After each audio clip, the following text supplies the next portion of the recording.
Hello everyone, welcome all to the channel Sweta's Insights. In this video, we are going to start the part 2 of political science. If you haven't yet checked the part 1, please go and check because it's a continuity. If you missed it, you will feel little messed up. So without any further delay, let's get started. And also I will pin that link in the comment section or description. You can check it and watch the first video, and I think you don't need to search for much because this is my second video. So let's get started. Okay, so we were looking at the types of democracies first. So we have direct, indirect, two types of democracy, right? We means in the system of democracy the world has, right? So this is a very good example for Switzerland, direct democracy. Indirect, it is an example of example is India and Britain. So people are directly involved. Talking about direct democracy, you will see that people are directly involving into the legislative process or any decision making for the law and order, okay, process of governance of the country. For example, so village gram sabha, village meeting, this is the example. The only example of direct democracy in India is gram sabha. Even the municipality in urban area do not exercise direct democracy. See, direct democracy is people itself becoming the government and their decision are considered. So it's a decentralized in India, but considering a whole country, entire country itself coming under direct democracy is Switzerland. Okay, Switzerland, the people will give their suggestions. So they don't have any representatives and elections kind of directly it will happen, but not any representatives kind of things are there. Okay, so this is an example. So why India doesn't have direct democracy in its holistic thing? Do you have any idea why India doesn't have direct democracy?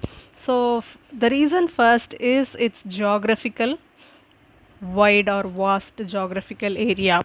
So India is not small or any short nation or country. It's geographically big and also diversified, huge population, huge population, right? These are all the factors we have to consider for indirect.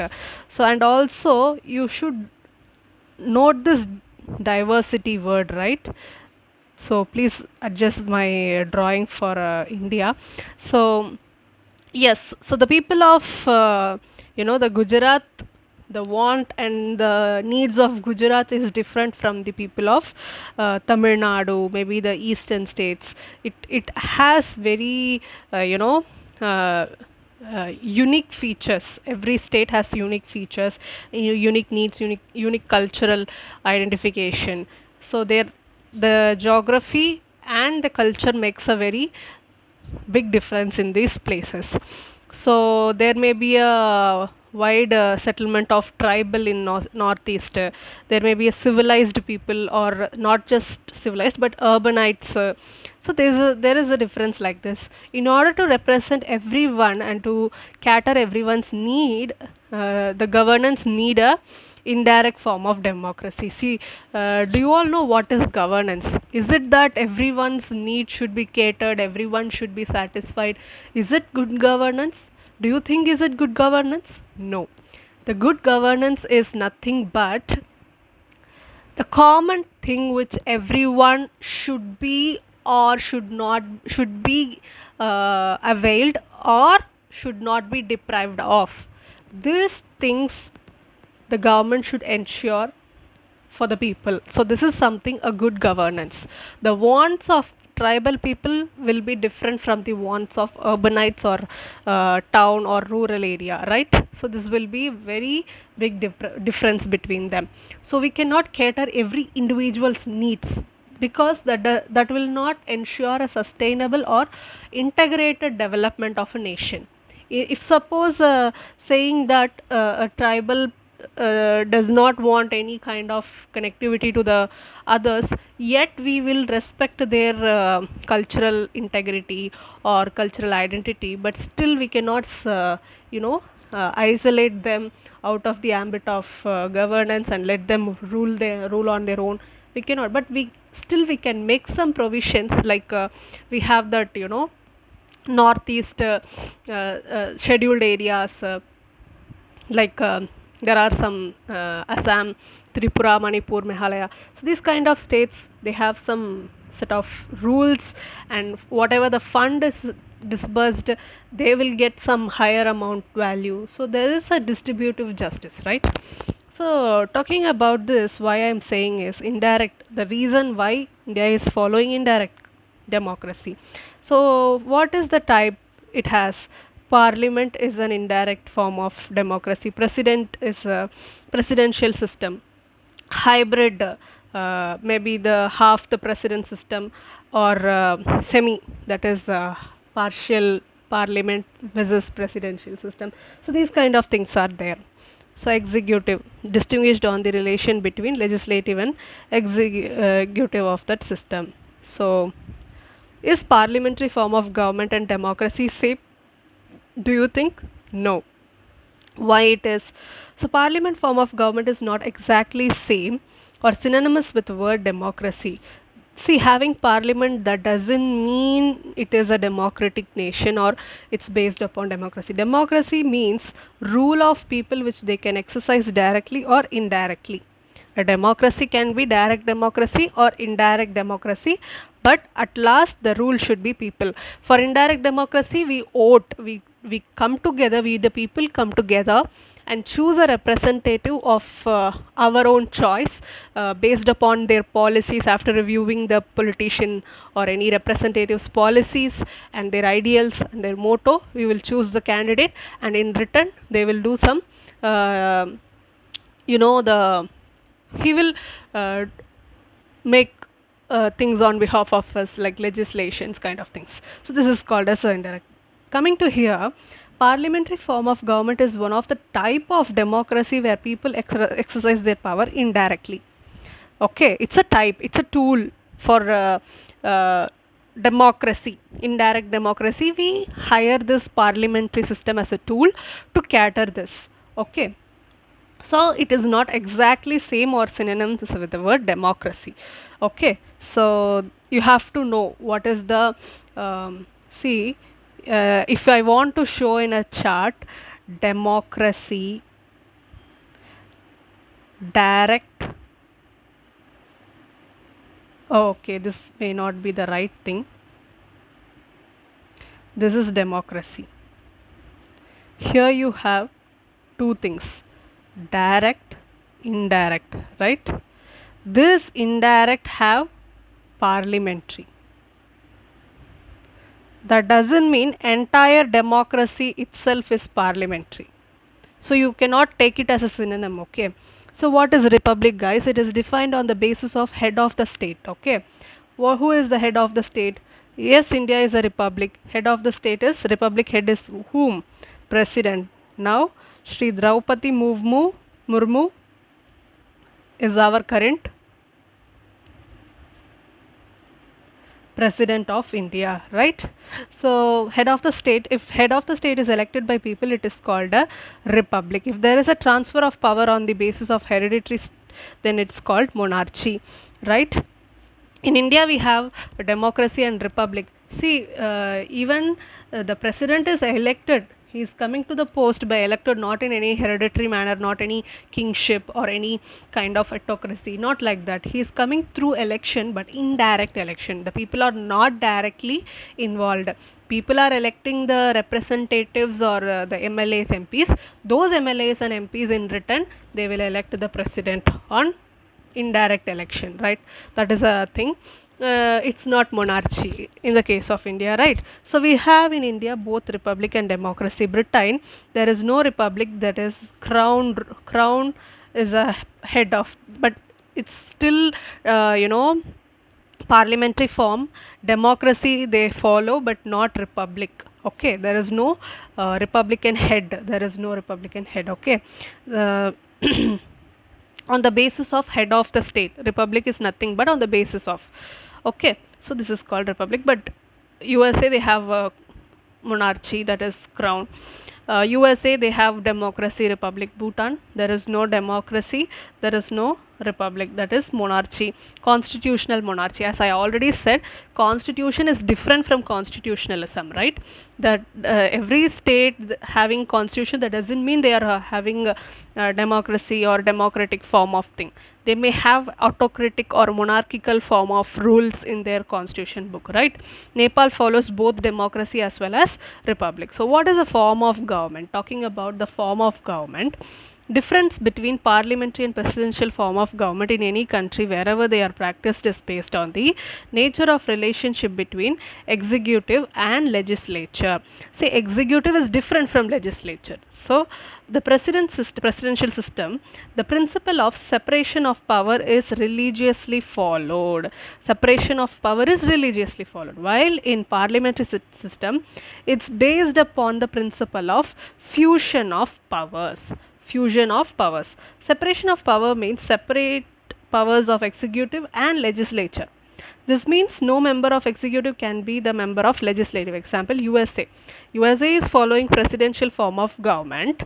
They have the complete religious forming, that is religious practice of separation of the powers. The executive is entirely different from legislative, right? But in India, as we are following the parliamentary form of government, yet we say that legislative is different from executive, but doesn't mean that we are religiously forming the following this kind of thing. Why I am saying is, we have parliament, we have president, not president in parliament, but yet he is like Lok Sabha, Rajya Sabha, president is one of the organ, not immediately into the parliament, but still. So we have this Lok Sabha, Rajya Sabha, MPs, MLAs, everyone we have, and also we have a representative called prime minister. So who is a head of the those elected people. Here, this prime minister, those ministers are also called as executive. They are part of legislature, making laws, making not constitution, but still making laws and regulation for the nation. Also they are a part of executive, right? It is a fusion of powers. So that is why I am saying fusion of power means executive will be the part of legislature, I have already said. So um, so you will know that, okay ngla. So in parliamentary system, nature of executive is called as plural executive because of cabinet form of government. Okay, cabinet form of government is based on the principle of collective responsibility, which means all ministers sink and swim together. See, what is this principle, sink and swim together? If there is a difference between, see, considering this as a parliament, okay, cabinet form of government, India is following a cabinet form of government, right? So which means in Lok Sabha, if there is one this is Lok Sabha, and I should make this more clear to you, that so that you can understand. Okay, this is parliament for example, and you have Lok Sabha and Rajya Sabha, you have two houses. Considering this Lok Sabha, we have the both have elected people, representatives, okay, that is, but who rules the country for 5 years? That is directly elected by the people. They are the ruling party. In a simple term, we say they are ruling party. That ruling party will form a ministerial government or the cabinet, whatever we say.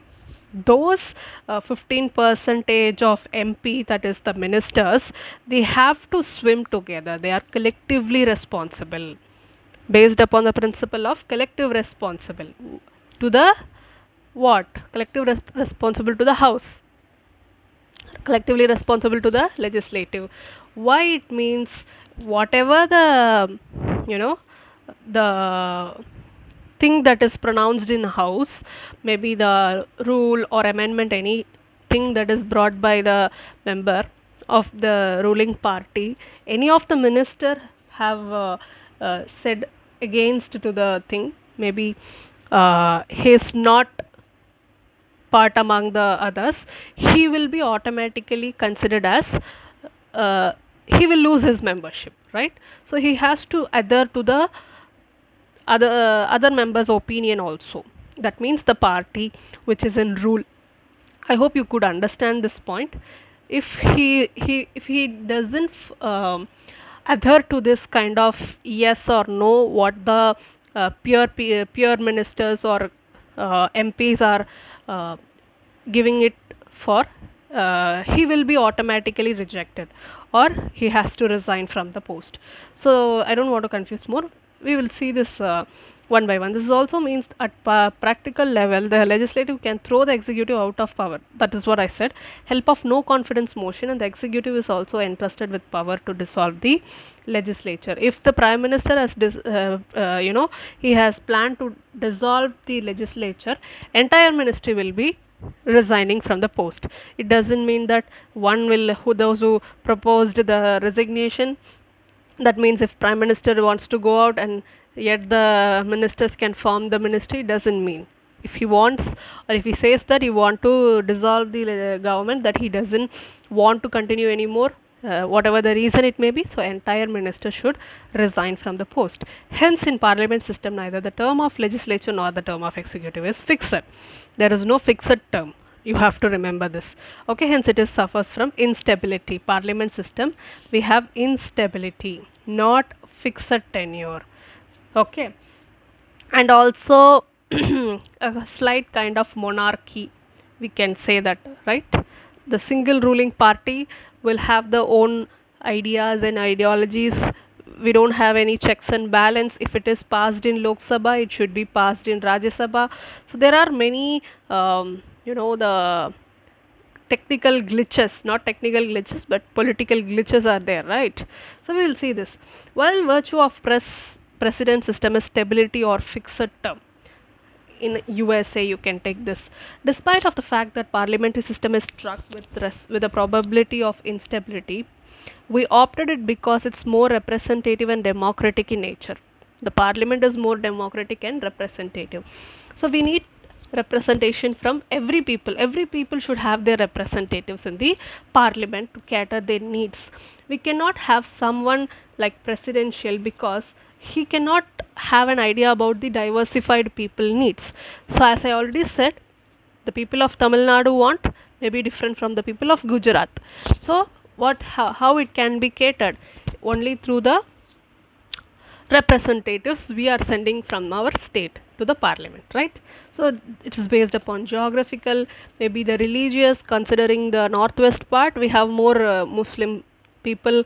Northern part, we have more Muslim people, so they should be also come under the tree of India, right? So it should be the case for parliament. Religious, caste, class, so this and all the diversity of India determines the parliamentary system. Okay, in president system there is a single executive who is the head of the state as well as the head of the government, that is president. While in parliamentary form of government there is a principle of plural executive. There is one individual who is the head of the state. In Indian context, the president. Okay, now we have Draupadi Murmu. Okay, and head of the government, head of the state is president, head of the government is prime minister. The head of the state, which is the president, is considered to be the titular or nominal head. He doesn't have any direct power, yet he is a nominal head, but the real head of the government is prime minister. Parliamentary form of government or presidential form of government, which is in your opinion is better suited for India? Critically analyze, or recently there have been demands with respect to shifting to presidential form of government. In this context, critically analyze the functioning of parliament. So how can you say this? What is the reason for adoption? Familiarity. So we have been already practicing since from the time of British, that is Montague-Chelmsford reforms since. So we have been following this parliamentary system introduced in Government of India Act 1919. So familiarity is the one reason. More democratic, power is not concentrated in the hands of one person. President of USA kind of example we don't have, but we have cabinet or council of ministers collectively responsible to legislature. There is no one single monarchical rights upon given to the person. More accountable on day-to-day basis, as impeachment of president is more cumbersome process in comparison with the processing of no confidence motion, right? More representative. It is more suitable to go in line with India's regional religious, caste, class, geographical diversity, more representative. So, as I already told this. So, what is the problems of parliamentary reason or reasons for the demand of presidential things? What are the problems we have? In practice, Prime Minister is more powerful. So, we say that President is a monarchical, or he will have the all the powers in his hand. But here we have that we say that Parliament, we have Prime Minister, more powerful parliamentary form of government because he controls both legislature and executive. In presidential, we say that president is a head, but still there is a complete separation of powers is followed. Executive is different from president, but here the prime minister is having a whole power. There is that is, he has a double power, that is legislative and executive. Hence the myth is there, the myth there in a parliamentary accountability, which might any day turns into a dictatorship, executive dictatorship. Coalition era politics, India has faced an era of coalition politics. So in the absence of healthy coalition culture gave rise to many problems: instability, policy paralysis, defection, corruption, horse trading. So this is a hindrance that we have in coalition, that is a in parliament. So what is coalition? That is two party come together to collect the votes, that not collect but still, if a party that has is winning a vote that is slightly below 50%, for example I say, but it needs again a 10 seat or 10 constituency elect votes to get or form the ruling. They will have some understanding or the agreement between two parties who have same or common agendas. They will collide together and form the or make the government. But in reality it doesn't happen, because we people get disappointed because of these happenings. We may people who have elected for a party, they have the set of rules, and their party's agenda is completely satisfactory to us, but we don't have satisfaction with party B. That's why we haven't voted. That's why he has got very less vote, party B. But what happens at the coalition? He will get together with the A, and it's complete disappoint for us, right? We don't want this kind of agenda what he has. So that is a dissatisfaction or disappointment for us, right? So this is thing. And to be in a administrative point of view, we have policy paralysis, instability, defection, corruption, horse trading. These are the things. So should we move or not? Conclusion: there is no need for India to shift towards president system, because the reason which were there in the mind of Constituent Assembly at the time of Constitution are still relevant. Okay, so what is the reasons? It is we have to consider. Ambedkar says that institutional change will not make a difference until or unless political culture changes. As suggested by him in the Constituent Assembly, Constitution will work or not will depend upon the person holding the institution. Okay, so he has written these things. It is not about the institution, whether presidential or parliament, but the political culture should be changing. So talking about president system also has its own challenges. One of the major is gridlock, which means a conflict between executive and legislative. There is no coordination because of complete separation of powers.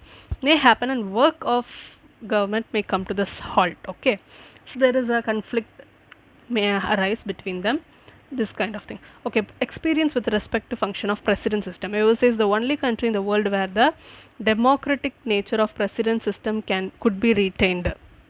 Otherwise in all countries turn to dictatorial form of government. Only in USA they have democracy with the tool of presidential form of government, right? Yes. So we are going for the third lecture. I hope we will start from preamble. We will meet in the next class. Until then, this is all in one UPSC Tamil. Thank you for watching.